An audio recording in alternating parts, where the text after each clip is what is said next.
खानज़ादा साहब।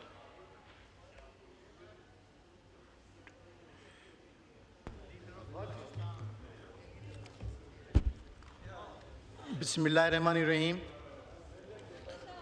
बहुत शुक्रिया डिप्टी स्पीकर साहब, आपने बजट 2025 और 26 के मौके पर मुझे बात करने का मौका दिया। बजट पर बात करने से पहले मैं सबसे पहले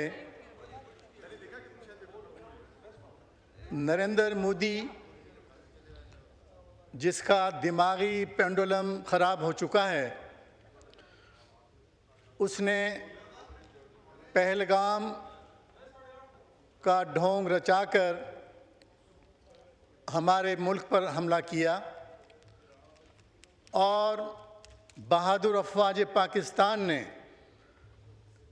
10 मई को जो उनको सबक सिखाया, इस तारीख़ी दिन पर मैं अपनी तरफ से, अपने हैदराबाद की आवाम की तरफ से सदर पाकिस्तान को, वज़ीर आज़म को और फील्ड मार्शल आसिम मुनीर को खराज तहसीन पेश करता हूँ, मुबारकबाद देता हूँ और शोहदा जो इस तारीख़ी कामयाबी में शहीद हुए, उनके लिए दुआगो हूँ कि अल्लाह ताला उनको जवार रहमत अता फ़रमाए। जनाब स्पीकर, इसराइल ने ईरान पर जो हमला किया, इसकी भी मैं मज़म्मत करता हूँ। अब मैं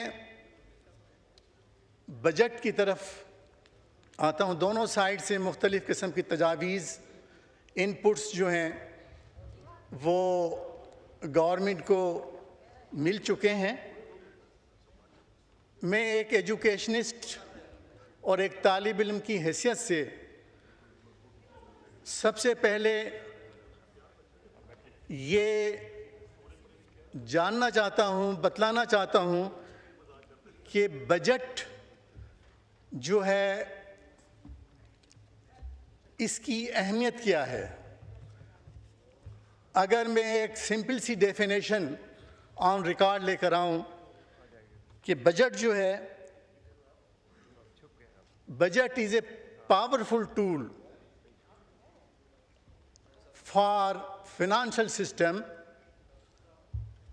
फॉर स्ट्रेटेजिक एलोकेशंस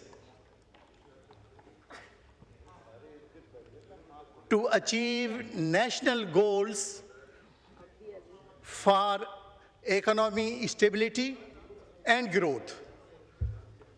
इस डेफिनेशन के अंदर जिस बुनियादी मकसद बयान किया गया है, अगर हम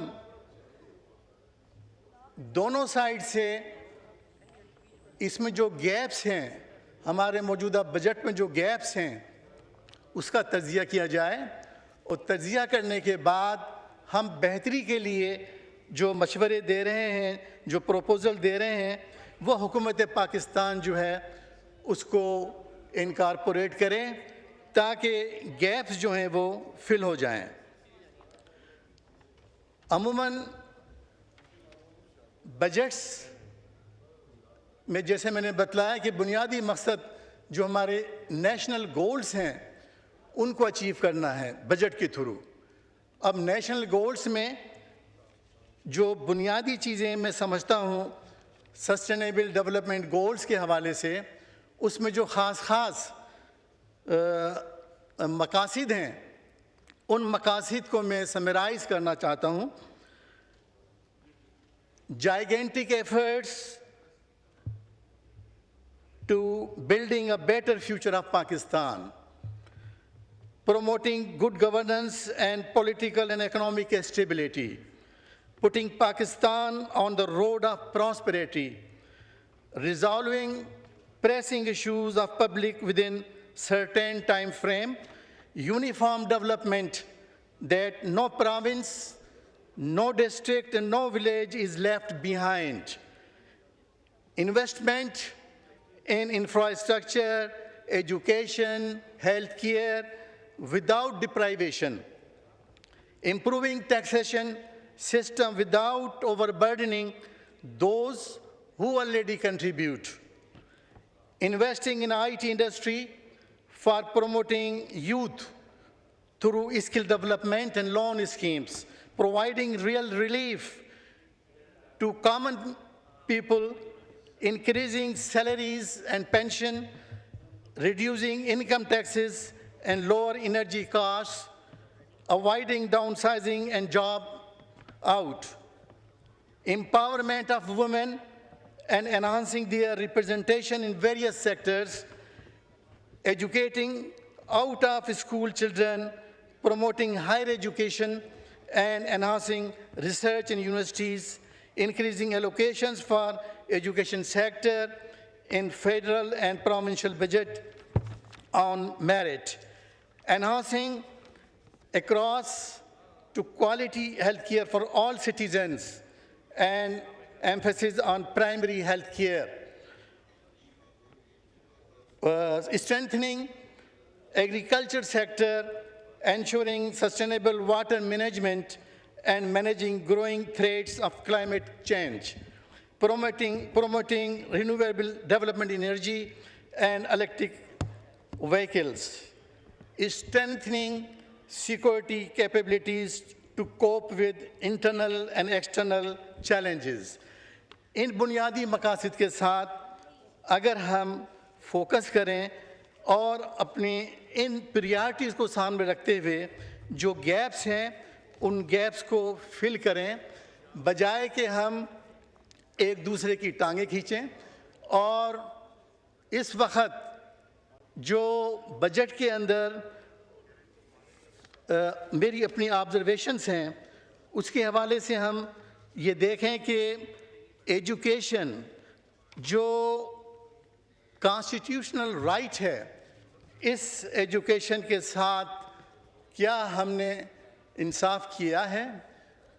एजुकेशन और हेल्थ के अंदर ये दोनों बैकबोन हैं किसी मुल्क की तरक्की के लिए। इसमें आप देखें कि एलोकेशन जो है अनजस्टिफाइड है।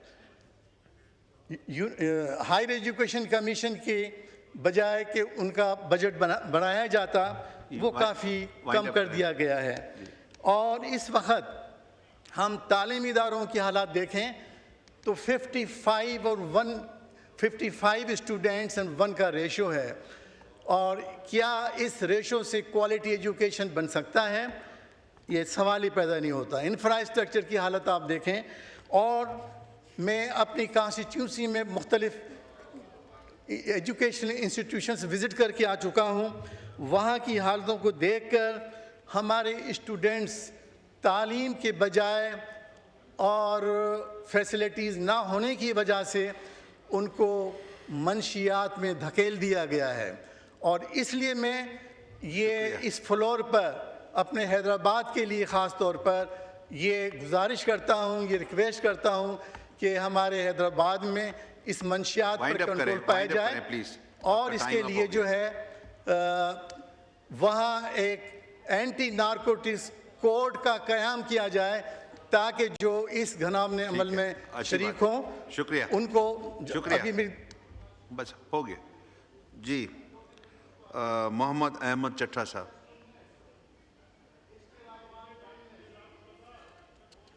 ये चट्टा साहब 1 मिनट। ये खानजादा साहब का माइक खोलें। 30 सेकंड वाइंड अप करें। Not 30 seconds. I have to convey my problems of the constituency. मैं शार्ट करते हुए मैं अपनी कॉन्स्टिट्यूंसी के जो चंद अहम मसाइल हैं उसकी तरफ तवज्जो दिलाना चाहता हूँ। हैदराबाद में लोड शेडिंग उरूज पर है। 12-12 घंटे 14-14 घंटे जो है ये लोड शेडिंग की जा रही है। और उसके साथ साथ हमारी पब्लिक के साथ जो नाइंसाफ़ी है, डिटेक्शन, ओवर बिलिंग और लिंक डाउन और डिसकनेक्शंस का अमल जारी है। दूसरे नंबर पर यह है सर कि वहाँ कोई भी रिपेयर एंड मेंटेनेंस वर्कशॉप नहीं है। मैंने लास्ट स्पीच में भी गुजारिश की थी, ठीक है। उसमें नहीं sir, just 1 minute more, no no no, just 1 give me minute 30 more sir. seconds, please wind up करें। और इस हवाले से वहाँ जो है बाहर से वर्कशॉप में ट्रांसफार्मर बनाए जाते हैं, ट्रांसफार्मर ख़राब होते हैं। शुक्रिया, थैंक यू जी। मोहम्मद अहमद चट्टा साहब।